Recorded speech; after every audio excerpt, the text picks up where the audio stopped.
Welcome to the Bros Talking Soccer podcast, a podcast where three brothers generally talk about what's happening in American and European soccer. It is day 18 of the 2019 World Cup, and that is what we are talking about today. It is Monday, June 24th. I am Dave Knittel, the oldest Knittel brother. Middle Knittel Christian is working, as is Matt Knittel, little Knittel. They're both working, so I am joined by my friend Matt Lefler here. Matt, hello. How are you doing today?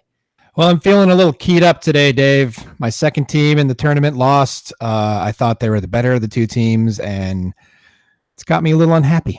So there you go. Props to everyone who is watching YouTube. There you go. So if you were just listening to the podcast, you're missing out on all this additional content here, as Matt held up a keyboard while he said keyed. And we just love props here. And that's mainly why we do this, right, Matt? It's just so we can talk and use props. That's it. We don't do it for any other reason at all. Exactly. Anyone who is joining us live on YouTube, hello. Thank you for being here. If you're listening to the podcast, we record live on YouTube, so you can watch us, interact with us as we're recording this thing, and contribute to the show, which is always fun. We had a bunch of people here yesterday, and I think Jeff is here again, and hopefully we'll get some other people here as well. Before we get into today's podcast, wanted to give a quick mention. We are a part of the StadiumScene.tv network. Go to StadiumScene.tv for all kinds of sports content. They have soccer, hockey, basketball, American football, baseball, NASCAR, whatever, any sport you could think of. They got stuff on there for you. Make sure to check it all out on StadiumScene.tv. We are also a part of the Big Heads Media Network. If you're into podcasts, which I believe you are if you're listening to this, you have to check out bigheadsmedia.com. They have so many different podcasts on there. I was listening to a couple earlier today. They have a NASCAR one. They have a history one that goes like deep into historical things. The one I just listened to was like the battle that 300 was based off of, and the movie 300. And so again, just so many different podcasts, sports, crime, anything you could think of is available on Big Heads Media.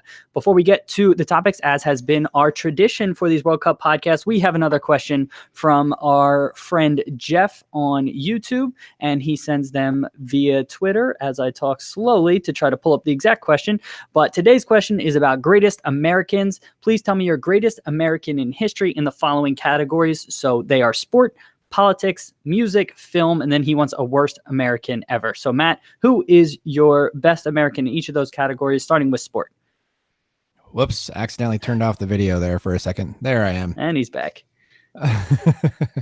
So let's see, greatest American in terms of sport.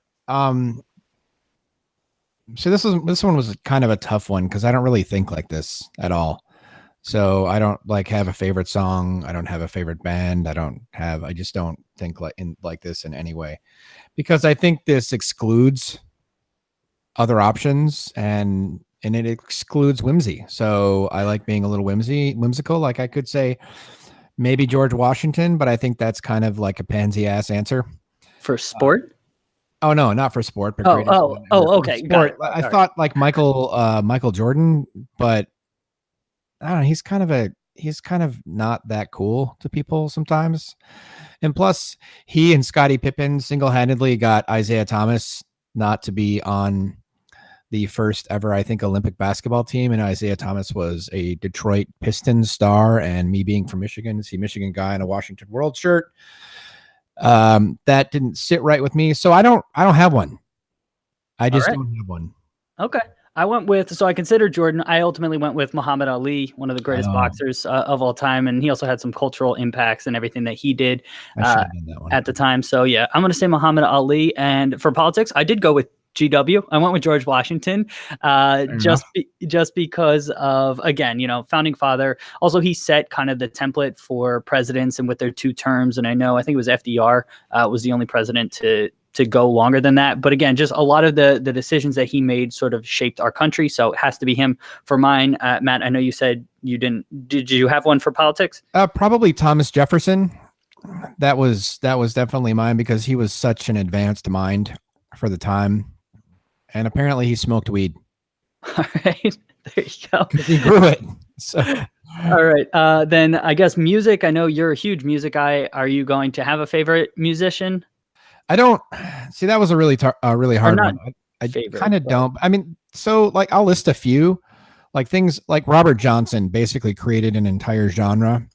It's difficult for me to pick out. I think from America, in terms of music, jazz is like our most important contribution to the world. So, like Miles Davis was huge. He was definitely one of the most popular jazz musicians of all time, along with John Coltrane. And those guys got really into popularity when they started like expanding and then exploring bebop as a music. So that's probably what I would say. It's just really difficult for me to pick my favorites because I like so many for so many different reasons. That's true. And I guess this isn't favorite, so it's just greatest. So you can interpret it however you want. I'm going to say Elvis because, again, I think he took a lot of what people were doing and brought it into the mainstream. And there's no doubt about it, he benefited from his skin color, whereas so many other great musicians were Black or African American, and he kind of took that music and brought it into the mainstream. So he did benefit from that, but he just kind of created a ton of not an industry, but he just brought it into the mainstream. And so I'm going to say him for that reason. And then finally, greatest American actor, Matt. So I want to tell you, Dave, that that was an excellent call on Elvis. I'm impressed. I feel like I should have thought of that, but I didn't. That's well done. Thank you. Yeah, I took so in college, I took like a history of music class or the 1950s or history of rock and roll, I think is what it was. And so that's the only reason that I know that information. No, that's great. I remember I took a few music appreciation courses, but what was the next one? Film? Actor, yeah. Or film, actually, yeah. Could have been director. I don't have one. Yeah. Yeah, I ended up going with Tom Hanks just because he's more my generation. I know there were all different. Yeah, there were all different answers historically speaking, but I just went with Tom Hanks because I think he's one of the best from my generation. Do you have a worst American ever, Matt? Whoever came up with the idea, I know FDR signed an executive order to create them, but whichever asshole came up with the idea to create Japanese internment camps, really needs to pay a more significant price in history, because there's no direct correlation or no direct person or people responsible beyond the executive order signed by FDR. So that makes him kind of horrible, but somebody came up with him. He didn't come up with this idea on his own. Somebody suggested it to him. So I think that's the worst person, and we don't know who it is. There you go.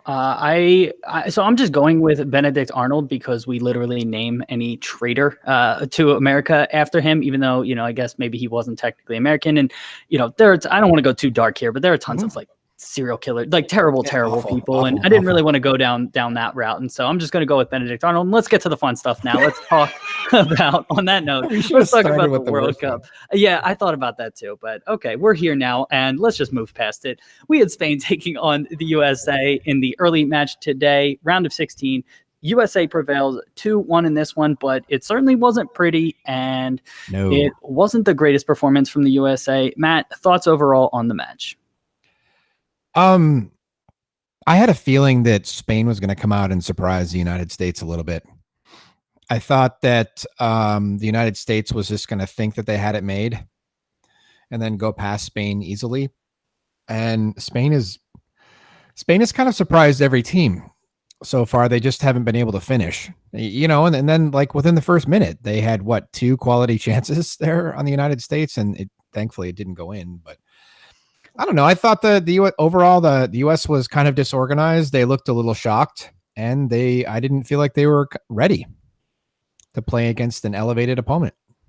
And I also thought they were shocked by Spain's physicality. Their center backs were very, very physical. And based on the way that the game went, I think that possibly Carly Lloyd would have been a better fit in this one than Alex Morgan. I thought that rightfully so, the center backs were able to take her out of her game because she was just getting knocked around.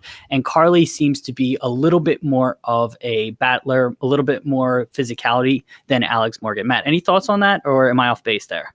Well, I think that Jill Ellis should have played for a tie and then left Alex Morgan in the whole game and never, ever, ever think to bring on a more physical player. I'm being sarcastic. Okay, I thought so. yeah, totally being sarcastic.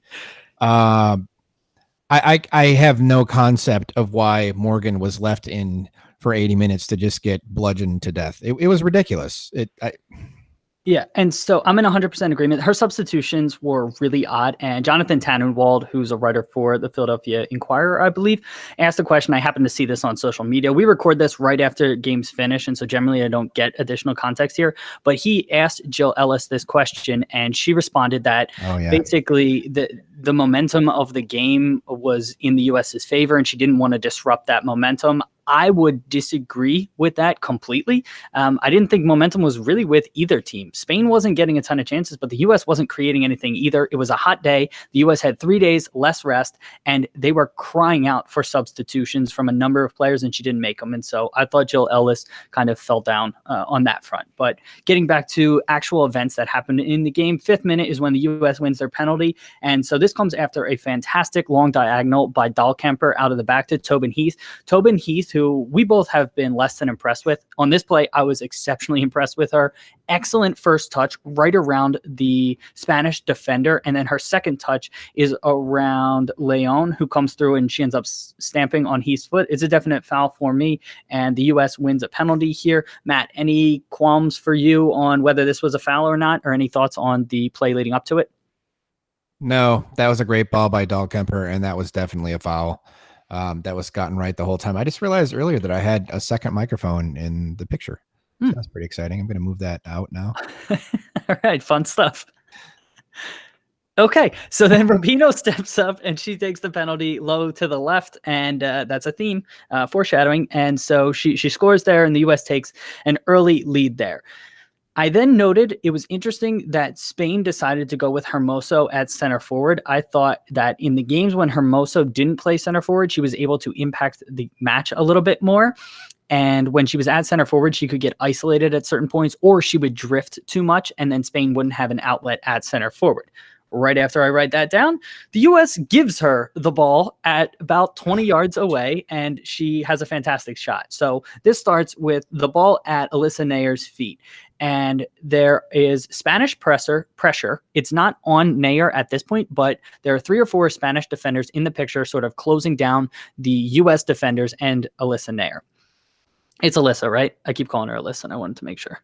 Yes. Okay. And so she decides to, instead of clear it long or instead of playing it out to the flanks with a chipped ball, she plays it into Becky Sauerbrun's feet. Sauerbrunn is maybe 10 yards away from Nayer, and she has Lucia Garcia on her back. She has Hermoso in front of her, and there's somebody else off in the distance. But I don't think she's aware that Lucia Garcia is behind her, and she certainly isn't aware that she is as close as she is. Sauerbrunn doesn't take the greatest of first touches, but I don't think that she should have been put into that situation in the first place by Nayer. Still, having said that, it's not a great control by Sauerbrunn. Lucia Garcia comes through, gets a toe poke on the ball, pokes it to Hermoso. Hermoso gets a touch, second touch to set up her right-footed shot, and then Nayer is caught out in no man's land. She's about around the penalty spot. She doesn't want to retreat. She doesn't want to come out, and Hermoso does well to curl it around her, sort of a chipped / curled shot into the far post, and it's 1-1 after 9 minutes. And again, the U.S. just absolutely gifted Spain this goal. Matt, your thoughts on the goal? So this is kind of what I was talking about earlier on when we were doing recaps about my concerns with Nair. That was not a good decision to pass it to Sauerbrunn. Now, I think that Sauerbrunn, upon watching more replays, actually had more time than I initially thought. However, for Nair to just like stand there and watch, and then the moment she sees the pass go awry, she just froze. I mean, yeah, she just stood there. That's exactly what you don't want to do. You don't want to be like, oh, I'm stationary here, put the ball around me. I know that's not what she was thinking. She was caught between two minds as to what to do. She should have backed up onto her line and then try to block that shot and then hope one of her defenders gets to the ball. Now, you were saying about the Sauerbrunn touch, that was not good. And she had no idea that player was there, but she has to feel that pressure. She has to know on some level that that's coming. But apparently she's not aware. And then I don't understand that pass. Even she had time to make the pass. She did. And then yet she still played it right in front of Hermoso. Nair or Sauerbrunn? Sauerbrunn. Sorry. So yeah, Nair passed the ball to Sauerbrunn. And when Sauerbrunn was on the ball, she takes a touch. It wasn't that great. She still had, granted, she was being pressured heavily, but she had time to make that pass. Maybe step in front of the ball, shield Garcia off, and then do something and then maybe look for help. She did have time, and basically it was just kind of a comedy of errors, and then ends up 1-1. Absolutely. And it was a great finish by Hermoso at the end of it, but it was a comedy of errors by the U.S. leading up to them getting the ball. Spain was doing a good job of pressing the U.S. and just really all over the pitch. I didn't think either team from open play really had many chances throughout this game. It was kind of a typical tight knockout game, and we haven't seen a ton of these in the World Cup, but as the knockout rounds are coming to play, you're seeing teams become more organized defensively. You're seeing teams be a little bit more nervy, and I think we're going to see a lot of these moving forward in the tournament. Next thing I noted was just Alex Morgan, and again, I don't fault her completely for this, but she wasn't having the greatest, specifically first half. I thought she got a little bit better in the second, but the U.S. was trying to play the ball into her feet when she was behind goal, or even into her chest. They were just trying to play the ball into her for traditional center forward hold up play. And the pressure from the Spanish players, as well as the physicality of them, Morgan was not doing a good job of holding the ball up. And again, I'm not faulting her completely there, but also I don't think the referee did a good job. I thought the referee could have called more fouls early. Right. I also thought that the U.S. could have gotten more creative with Alex Morgan's movement with spinning her off in behind, because she was always checking back to the ball, and the center backs were always following her. And so I would have liked to have seen a check two and then a spin off and run in behind, because she does have speed and she has that element to her game. Any thoughts on that, Matt? No, that was a good idea. Okay. And all I know is I got tired of watching Morgan get hammered by the defense. So absolutely.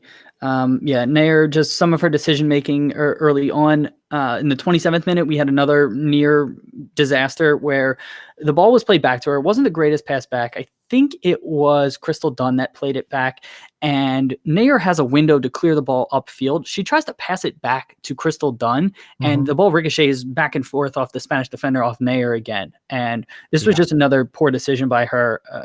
And I think from then on, she was relatively okay. But early on, I was really worried about her. 31st minute, Spain is forced into a substitution. Losada comes off, who was somewhat of a combative center midfielder for Spain. She had taken a knock. I think it was Mewis. There was a collision on the kickoff, I think, from the goal. And Losada had fallen down, and Mewis accidentally ran over her, and she had a pretty swollen eye. And she was a warrior for just battling through it for another, 15, 20 minutes at that point. But then she has to come off, and what Spain decided to do was put in Nahikari Garcia at center forward and drop Hermoso back to a center midfielder position. And when this happened, I thought that the U.S. could have done more to exploit Hermoso's lack of defensive abilities, quite frankly. She's very talented offensively, but she's not as committed on the defensive side of things. And Spain was very committed to a 4-5-1 defensive shape. I thought the U.S. could have done more in the center of the park to sort of exploit that, and they didn't really do it throughout the game. Any thoughts on that? No, not really. All right. 37th minute, Rapinoe has the issue with Coradier, the outside back for, I'm sure that's not how that's pronounced, with the outside back for Spain. It was kind of one of those where she's cutting back, her arms are flailing, and she accidentally catches her face. I thought that was kind of a harsh yellow. I get that, it was hands to the face, and we don't want to see that, but this wasn't like some of the other yellows that we've seen. I thought it was slightly harsh, especially in tournaments like this where yellows accumulate. Matt, any thoughts on that yellow? I didn't really have a problem with it. I actually wondered if it looked somewhat intentional. I know that the commentators said that it didn't, but I don't know. I think players are sometimes more in charge of their bodies or more in control of their bodies than we give them credit for being.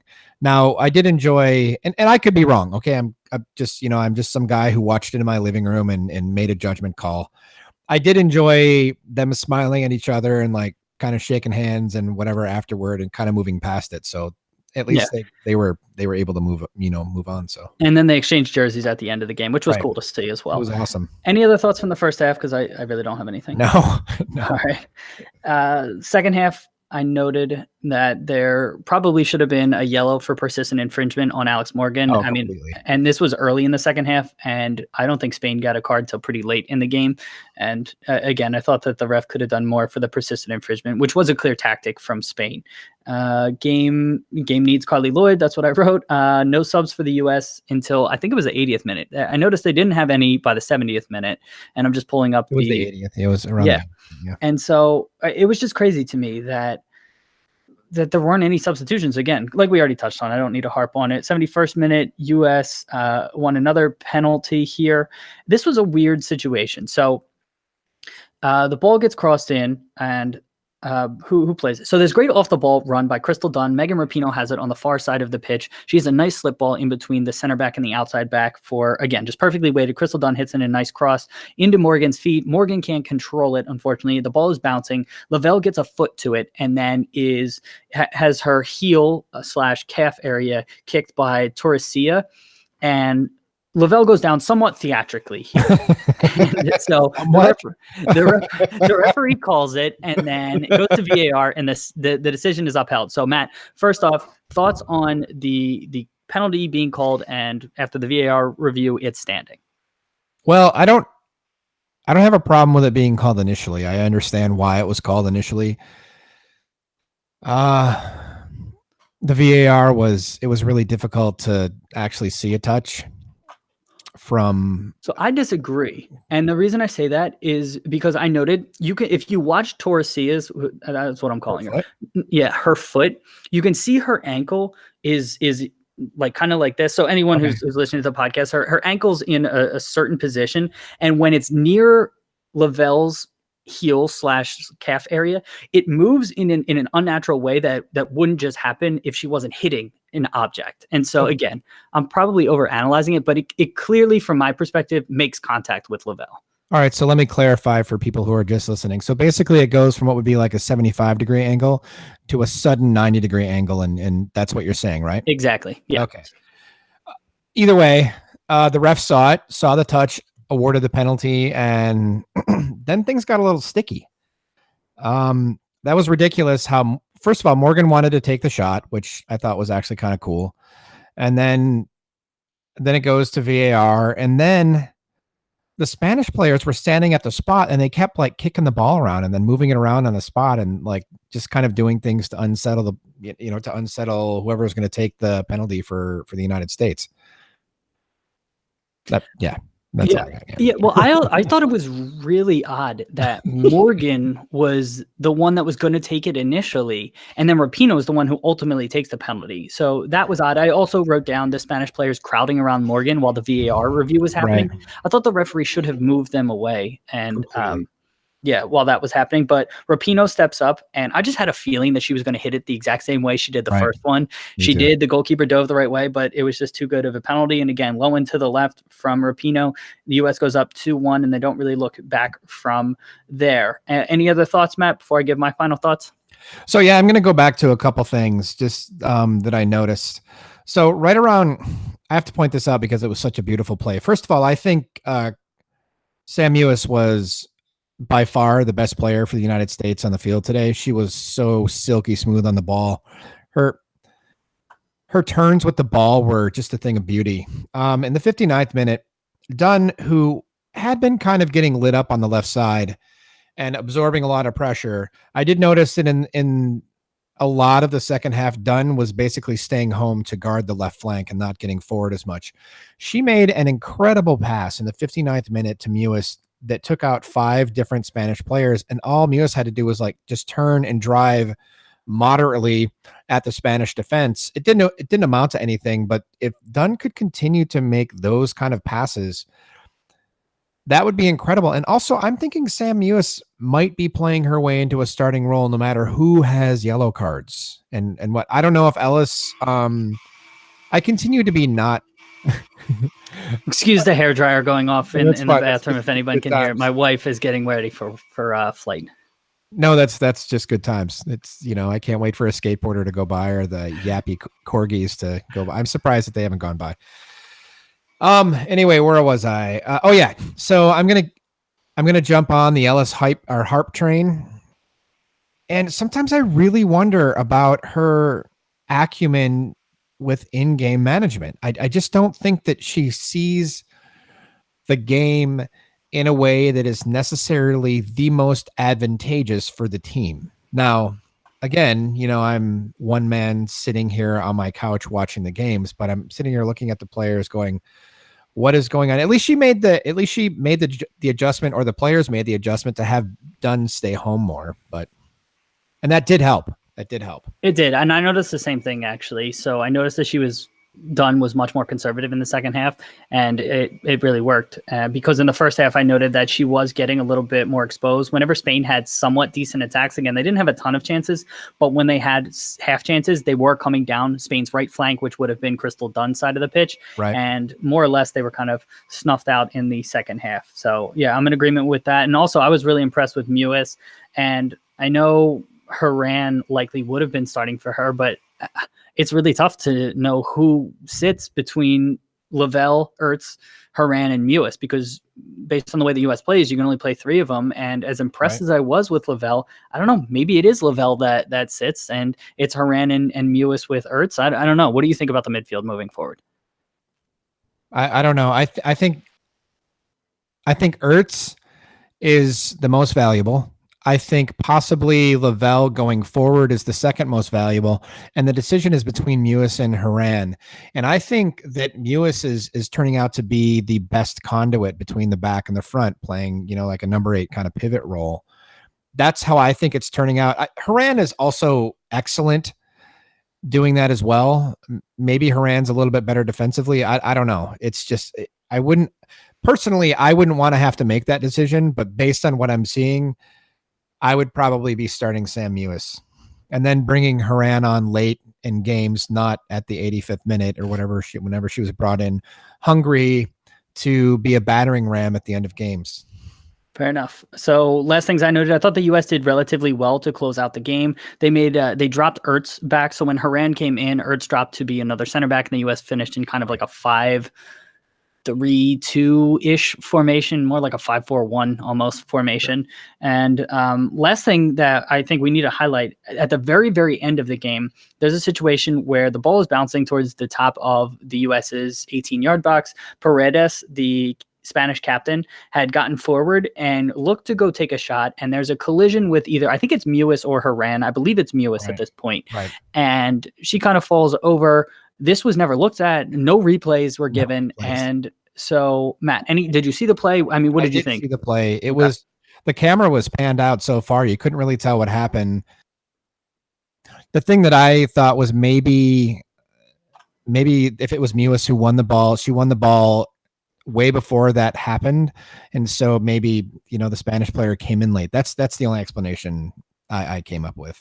Yeah, for me, I didn't think that Mewis had made contact with Paredes there. Again, just on initial viewing. But again, we didn't get to see any replays. And so I thought that was at least worthy of, at the very least, replays and potentially VAR. But the match finishes 2-1 to the USA. They're moving on to face France. We have a question from Sal here, Matt, on YouTube. So thank you for this, Sal. His question is, do you think other teams are going to try and bully and play the U.S. physical from here on out because of how much it worked for Spain taking the U.S. out of their game? What do you think about that, Matt?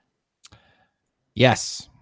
The answer is yes. I think they are. And I think the perfect person to have deal with that is Lindsey Haran. Well, exactly. Is a beast. She's so tough. Well, and that's why I come back to, I know everybody wants to talk about soccer size and speed doesn't necessarily matter. It's technical abilities and you can pass around. But if you have Mewis, Ertz, and Haran in the middle of the park, it's not, I get Lavelle is incredibly creative and I've really, really liked her game.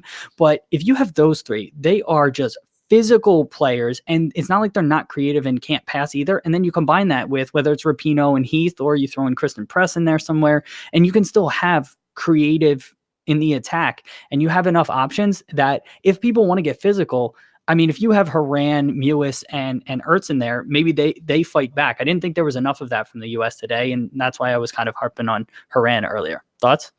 So this kind of leads me to a point that I was trying to figure out how to work in.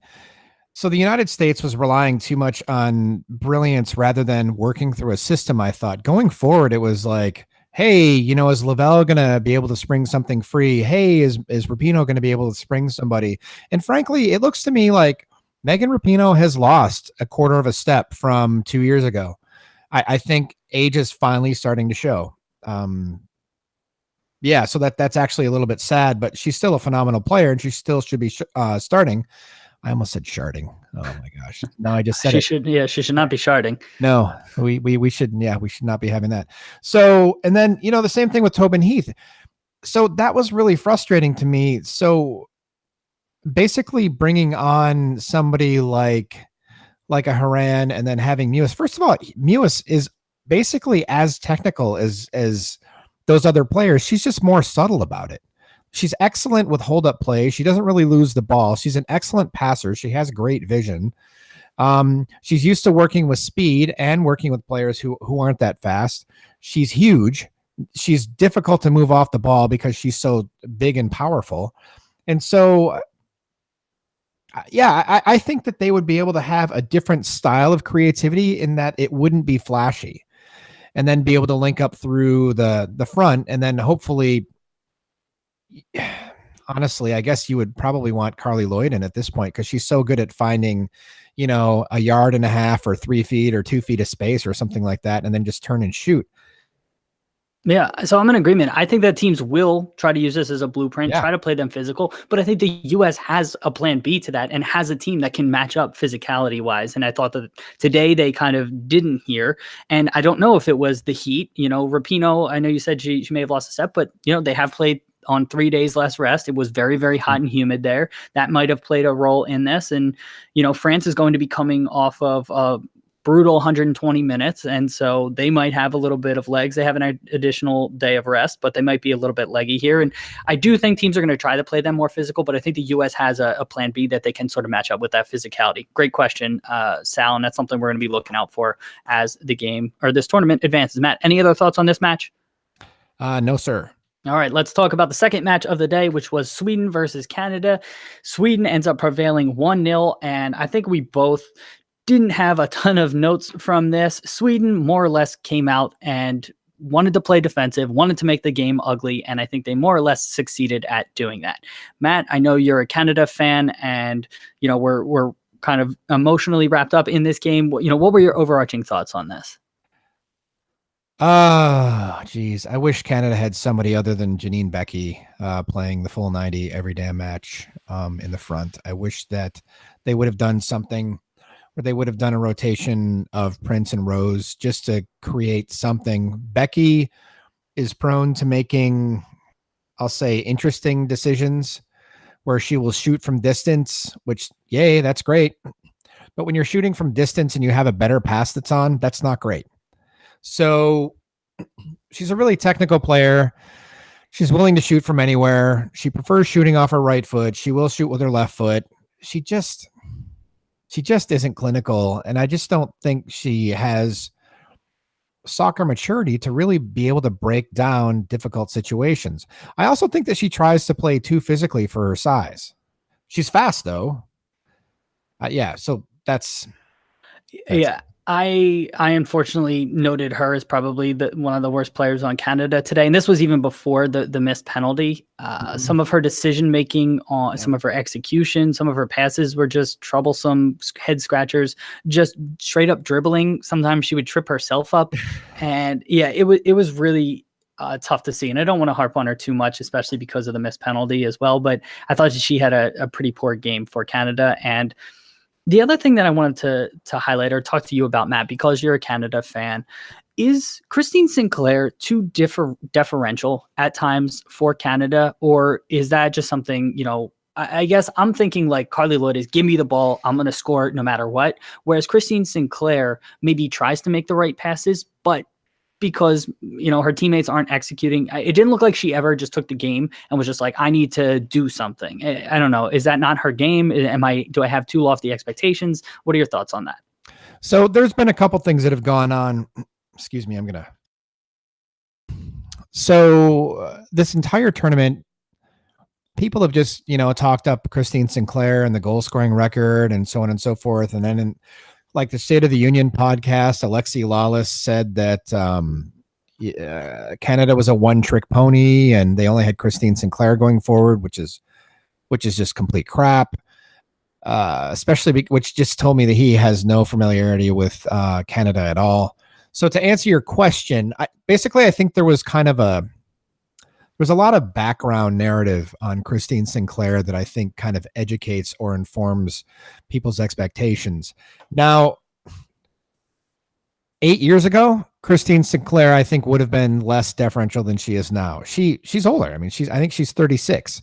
She is not as fast as she was. She's not as quick. Actually, when she gets going, she's actually quite fast still. She can run players down.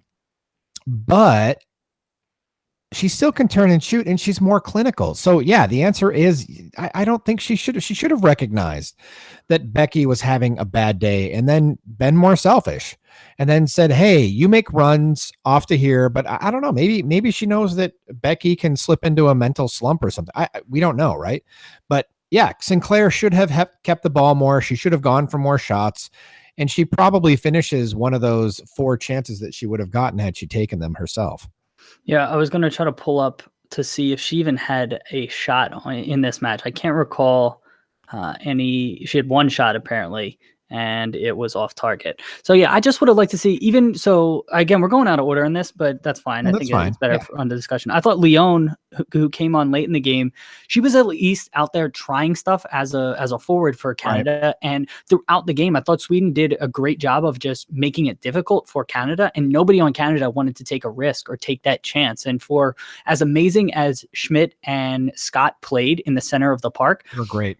Yeah, I thought that they were fantastic, but there was no one to like try a distance shot outside of Becky who really missed it, or swing the ball into a dangerous area. I thought the final product on Canada was severely lacking. I thought the crosses were either overhit or underhit. And again, a lot of this is credit to Sweden because they came out, they were exceptionally organized, and they played for the counter. They got the goal that they wanted to get, but it was really tough, I'm sure, as a Canadian fan to watch that, because they just didn't. Yeah, I can't really think of, outside of the penalty, any real things that they were able to create.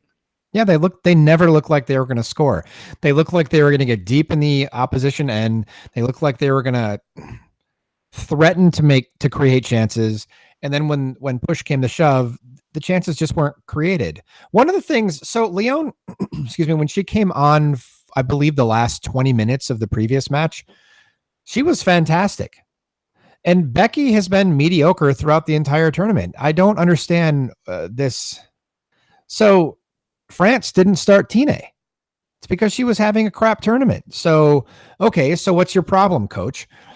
Why not bench the player that you've been starting the whole time? Who cares about her confidence? I mean, I realize that this is a terrible thing to say for the player, but it's the World Cup. This is it. This is the biggest tournament of the year. You didn't meet expectations, and part of the expectations not being met is because the coach didn't have the acumen to pull out a player that wasn't playing well and put one in that was creating, was physical. Leon is actually quite fast too. So the only thing that I think Becky has on Leon is that Becky's taller. So yeah, I think that this was, and I'm not just, speaking from an emotional standpoint, being frustrated with, with Canada losing. It's frustrating when you know that player or teams have options and they simply don't use them, or they're used poorly. I actually really was blown away that they did not start Tine in that match for France yesterday. I thought it was bold, but it worked.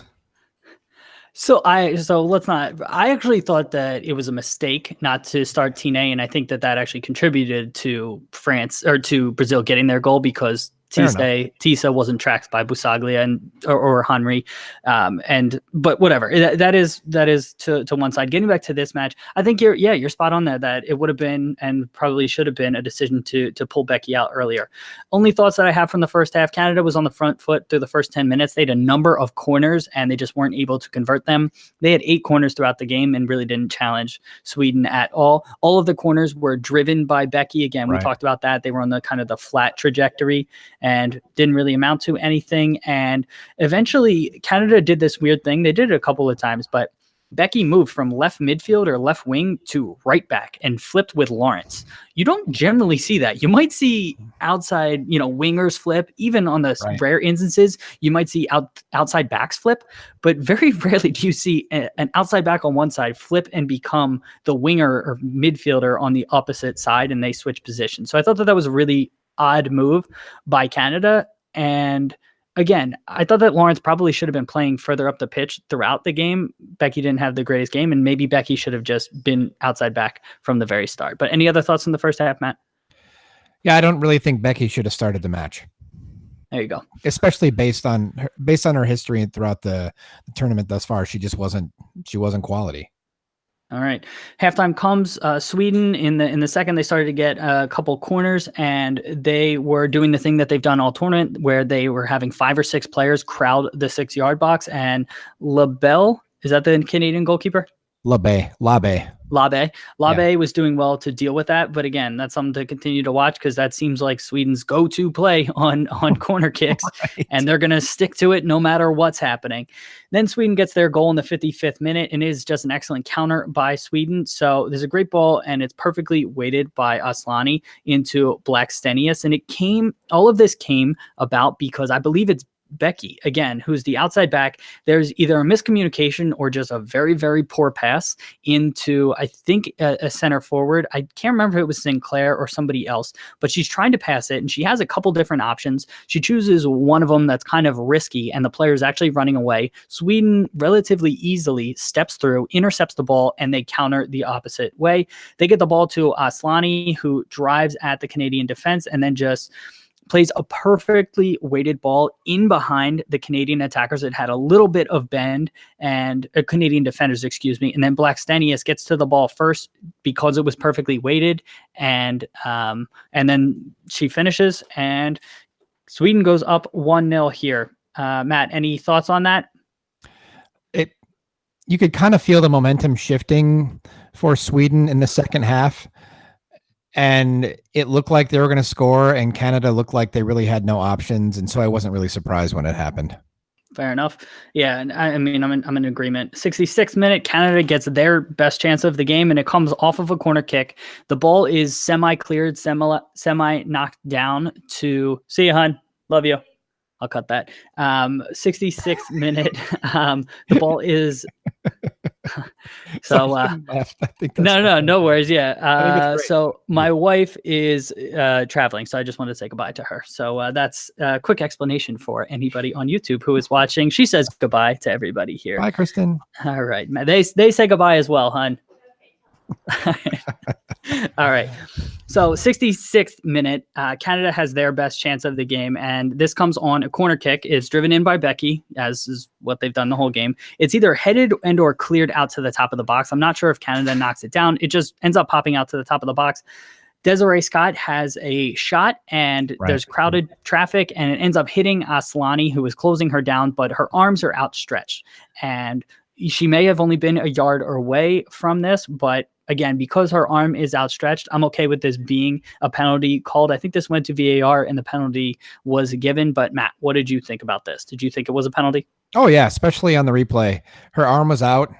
That's just the way it is. And that needs to be called on everybody every time. All right, I'm in agreement with you on that one. Then, interestingly, Becky stepped up. And again, this wasn't because she was just having a bad match. I thought it was an interesting decision because you have Christine Sinclair there. I would have expected her to take this penalty. Matt, what did you think about that decision? Well, I was a little surprised that Becky was taking them, but I thought maybe she takes them now. I mean, that's really all I could think of, because Sinclair has been taking penalties in the past. I mean, she used to even take penalties for the Portland Thorns. I don't know if she does that much anymore because I don't watch them as much as I used to. So I don't know. It was shocking. It didn't go well. It was a theme. Yeah, and so I will say this wasn't the worst penalty I've ever seen. You know, the goalkeeper does make a really nice save. So Becky steps up. She hits the ball to her left, goalkeeper's right. Full extension save by Lindahl. She gets 2 hands to it and is able to push it wide out for a corner kick. At the very least, she hit the target, and she didn't put it right down the middle of the net, and she didn't hit it incredibly high. It was relatively low, and Lindahl does have a nice save. So I do want to give – I personally don't love when people say it was a terrible penalty because the goalkeeper saved it, because if the goalkeeper dove the opposite way, everybody would be saying that was the greatest penalty. Right. So I don't love that that's often the narrative. Apologies for the echo there. But Matt, any thoughts on the penalty hit? So I have a little different perspective on that. I think any ball that's hit kind of a third of the way up the goal is potentially a bad penalty take, because you're limiting your chances to place the ball into the back of the net. Reason being is you either want to go higher or you want to go on the ground. because the dive, it takes longer to get down, and the dive going to the side, the keeper simply can't stay in the air. So I think that you're giving the keeper the best chance to make the save if they guess the right way. It's not like it was right at it and, it hit her in the chest or anything like that, and it was simply a poor penalty take. But I think that anytime you place it at that height, you are giving goalkeepers chances to make saves if they guess that direction. So I'm a little bit, I think the quality has to be a little bit higher on those takes. But, if she had gone the right way or gone the other way, I would have been like, sweet, that was in. But I always think now, oh, she probably needs to work on that for the future. So yeah, I just have a different, I just feel differently about that, just because, again, I don't think this was pretty bad. low. Yeah. Lindahl does really well to get down. She does. And then, sorry, I'm getting an echo here. Just trying to, I think so. Okay. I'll turn you down. All right, there we go. And so, yeah, I just, we can move on. I just thought it wasn't the worst. It's fun though. No. And so, I'm just trying to collect my thoughts because the echo really threw me off, but I'm good now. So they, the ball was, I don't know, maybe a yard off the ground. It wasn't like it was a third of the way up the net, the way like standing height. So again, Lindahl does really well to get down. It was struck with a little bit of pace. And again, I'm not saying it was the greatest penalty ever, but I'm also not saying it was a terrible penalty. And right. I personally just have this vendetta against people having the black or white issue. If it goes in, it's a great penalty. If it doesn't, it's a terrible penalty. There is a medium ground. And I'm not saying you feel that way. I'm saying oftentimes on social media or just people just talk about it as if it's that way. And so that's where my frustration comes in. Thought Sweden just executed their game plan perfectly throughout this game. They were ceding possession. They were comfortable just losing the midfield battle, but being organized defensively, not really giving any chances from open play to Canada and looking to hit on the counter. And that was what they did. 81st minute, there is a penalty for Sweden, and this was 100% a penalty. This is where Rolfo has the ball in the box, and Lawrence ends up doing a scissor tackle on her, doesn't get any of the ball, and she goes down. It's ultimately called back for offsides slightly earlier in the play for, I think it was Blackstenius that served it in. This is one of those, we saw this in the Cameroon game where she is offside by inches, if she's offside at all. And I didn't like this being called back for the same reasons as I said yesterday on the Cameroon situation. Offside is not a black and white decision. I know we want to say that it is a black and white decision, but depending on when VAR actually freezes the frames, you can sort of manipulate when a player looks offside or when they're not. Also, when a player is striking the ball, that's not instantaneous. The ball is on their foot for, it's milliseconds, but in situations like this where we're talking about inches here, it makes a difference. And so this wasn't called offside on the pitch in the game. This was a VAR overturn, and this was not a clear and obvious issue to be overturned, in my opinion. Matt, where do you stand on that? So that's a tough one, because I don't have a problem with offsides being called via VAR if they're close, as long as they're called consistently for both teams. That's the thing. I also don't really disagree with your sentiment either. So it's pretty hard for me to really kind of have an opinion, because I sort of go both ways. I'm fine with the way that the calls go.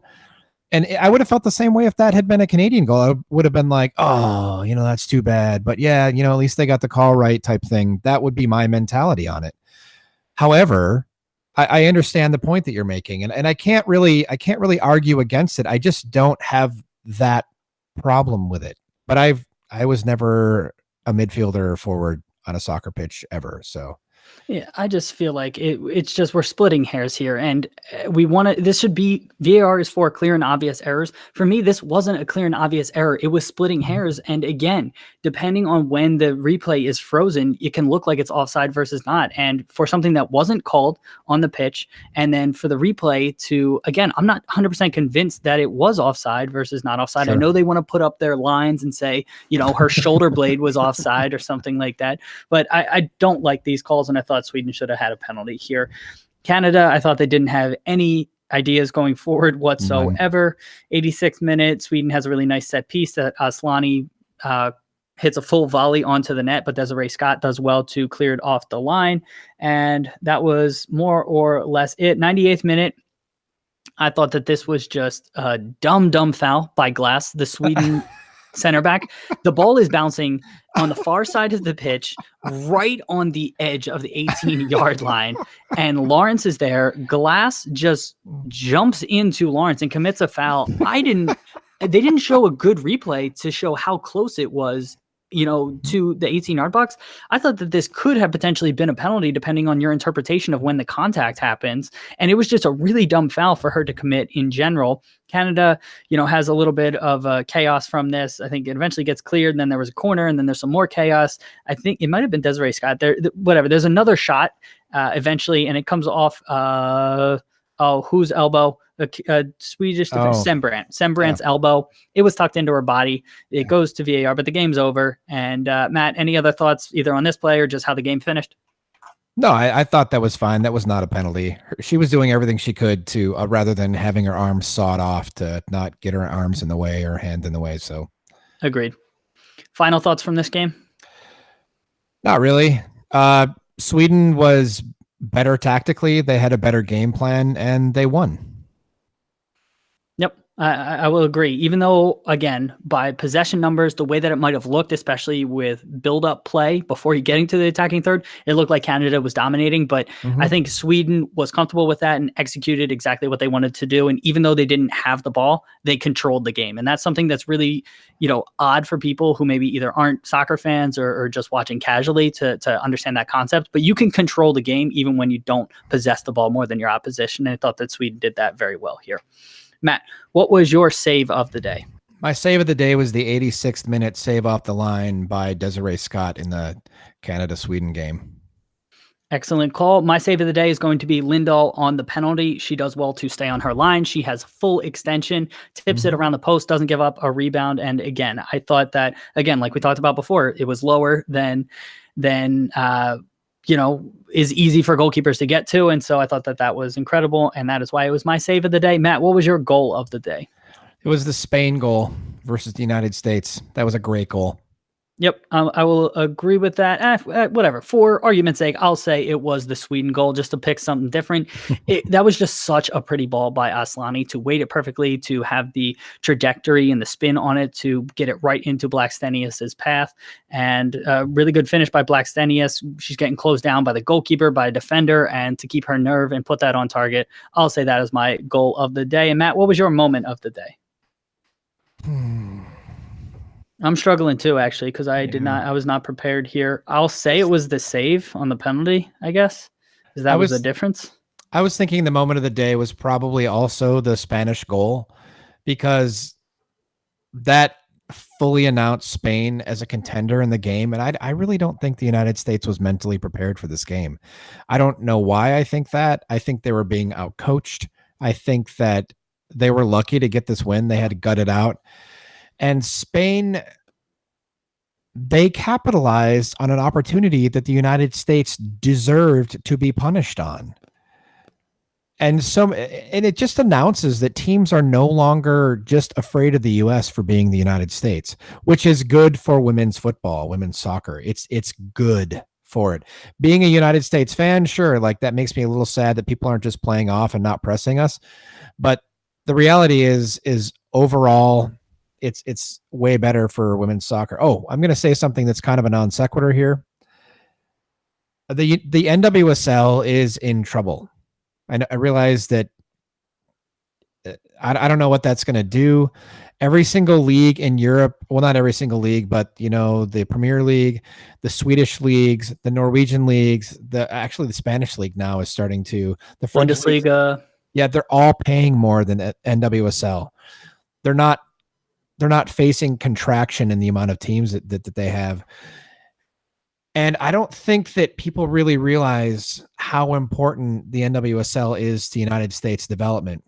The college system, although it's great for helping like lower level teams worldwide develop players, it is not a good development structure for United States women's national teams, or even to become a professional. So I don't know. The only thing I can say about the NWSL is, if you don't live in a market, buy 2 tickets. They're not cheap. They're like $70 for 2 tickets if you can, or buy 1 ticket and then donate it. People go. We have like, we do that because the Seattle Rain moved down to Tacoma, and it will take an hour and a half to be able to get there due to traffic, even though it's 40 or so miles away. We'll do that. We'll buy a couple tickets and then donate them because we can't be there. And it's just simply to try to do something to keep revenue up and the attendance numbers up. And NWSL attendance across the board is dropping. Yeah, and so you're spot on, and that's a kind of a broader U.S. developmental structure system, because overseas, they have clubs, whereas here we have franchises, and the fact that they have clubs, they have a men's team. Oftentimes they have other sports. Sometimes Spain Right. and Germany, you are a member of the club in addition to being a fan. And there's all kinds of different structures, and we've talked about this on the podcast. I mean, our podcast with Robert Wilson. Anyone who's watching wants to check that out. You can go back and listen to that, and we've had other people on kind of discussing those same things. And yeah, things need to drastically change from a women's game perspective here, or the U.S. is going to be left behind, which is kind of scary to think about, given how dominant they've been over the last 20 to 30 years. So something to keep an eye on as all of this plays out. But let's talk about tomorrow's matches. We have Italy taking on China at noon Eastern Standard Time. Then we have Netherlands versus Japan at 3 p.m. Eastern Standard Time. Matt, what's going to happen in Italy versus China? So Italy is going to finally break the Great Wall of China. Too bad I don't have a prop for that. I just don't. You don't have a giant wall laying around here? Just a recording studio? Wall in my, yeah. Italy's going to beat China 3-0. I'm gonna say that because China's not going to have any chance going forward. Wait, do you want me to just comment on that game for right now? That's sure. So I'll respond. So I think that it's going to be tighter. I give the slight edge to Italy here, but China has proven in all of their matches that they keep it tight. I mean, against Germany, they were very physical and making the game ugly. Italy is known for being very tactical, and I don't expect them to give very many opportunities to China. I think this one ends up like a 1-0 to Italy, and it could be pretty tough to watch. I'm hoping I'm wrong in this one, but this could be one that's like 0-0. It goes to extra time or something like that. I hope to God I'm wrong, but the way that these teams have played out, I think Italy still hasn't conceded a goal from open play, and China again hasn't given up too many opportunities, and it's not like China's really scoring a ton. So this one, by the way that I'm looking at it, looks like it might be low scoring in a really tight one. But I'm going to give the edge to Italy. I've been very impressed with them this tournament. But Matt, what's going to happen? Netherlands versus Japan. Netherlands is going to win 2-0. I think they're coming into their own. I don't think that Japan's really a match for anybody left in the tournament going forward, and that's how this is going to play out. I'm in agreement with you on that one. I think it's going to be a comfortable victory for the Netherlands. I think that, it seems like one of Miedema, Van de Zenden, or Martens has a good game, and then the others don't maybe have as great of a game. And maybe this is one where 2 of the 3, or maybe all 3, start to really click, and maybe Van de Donk gets involved as well, and Netherlands really starts to get rolling. Japan is not going to be a pushover here, but I like the talent on the Netherlands. I like that they have different scoring options, and I haven't been overly impressed with Japan. I will look for Sugusama. Is that her name? Sugasawa? No. Sugasawa. Yes. Thank you. Sugasawa to be in the pitch. I thought that she was an outlet for Japan as a center forward when their other players weren't. I think Yokohama is who she came on for. And when she came on, Japan finally had a little bit going forward in their last match, and they didn't really have that previously. So I would expect her to start and at least be someone that Netherlands has to worry about. But overall, Netherlands wins, and probably wins, like you said, with a shutout, maybe a multi-goal victory there. Any other thoughts? No, sir. All right, cool. Everyone that has joined us live on YouTube, thank you for joining us. If you're listening to the podcast, thank you so much for listening. Please leave us a review on iTunes. 5-star reviews help the most, and we would greatly appreciate that. Our Twitter is @BTSoccerPod. Make sure to follow us there. Matt, what is your Twitter handle? @Northwood Guitar. All right, make sure to follow him and chat about, the World Cup, women's soccer, and or any and all other things soccer related. If you want to email us, our email is bros.talking.soccer@gmail.com. We have a Slack channel where we are chatting with soccer fans from all over the world. Hit us up on Twitter or send an email if you want to get added to that. It's free and it's just a way to interact with us. Make sure to check out our website, brostalkingsoccer.com. You can read about myself, my two brothers, check out our past episodes, check out some of our other content. We have a store link. We're finalizing some t-shirts that are finally going to be for sale. So those will go on sale in the not too distant future. And then we have hoodies and long sleeve tees already for sale there. And that is it for today's day 18 podcast. We'll be back with a day 19 podcast, final round of 16 knockout round matches tomorrow. Matt, thank you so much for being here and talking with me. Thanks for having me, Dave. Listeners, thank you so much for listening. We'll be back tomorrow. Hope you have a great rest of your Monday, and we'll talk to you soon. See ya.